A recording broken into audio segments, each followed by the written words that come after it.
എനിക്കറിയാം, ഞാൻ ഇത്രയും നാൾ പഠിച്ചോണ്ടല്ലേ ഇരുന്നേ, അല്ലാതെ കിടന്നോണ്ടല്ലോ. ഇത്രയും നാൾ പഠിച്ചോണ്ടല്ലേ ഇരുന്നേ. ലീവ് തരാം. പാപ്പയുടെ സ്വഭാവം ഇങ്ങനെയാ, ഒരു ദിവസം ലീവ് തരാന്ന് പറഞ്ഞാൽ അത് സമ്മതിക്കില്ല, പഠിച്ചോണ്ടേ ഇരിക്കും. ഇന്നലെ ലീവ് വന്നോ? ഇല്ലല്ലോ. ഇന്നലെ നീ എഴുതിയോ? 3 ദിവസം ലീവ് വന്നത്, അത് ഓർക്കണം. 3 ദിവസം സംസാരിക്കല്ലേ? ഇപ്പൊ സംസാരിക്കുന്ന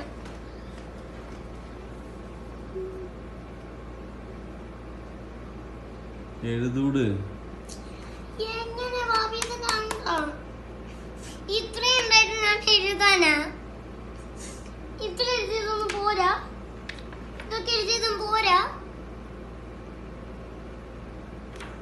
ഇനി ഇത് കഴിഞ്ഞാ പിന്നെ പറയും ഇതും കൂടെ എഴുതാം, പിന്നെ ഇത് കഴിഞ്ഞാ പിന്നെ പറയും ഇതും കൂടെ എഴുതാം, ഈ പേജ് കൂടെ എഴുതും, പിന്നെ അടുത്ത പേജ്. ഞാൻ പഠിക്കാതിരിക്കൊന്നും അതിങ്ങനെ എഴുതാനേ.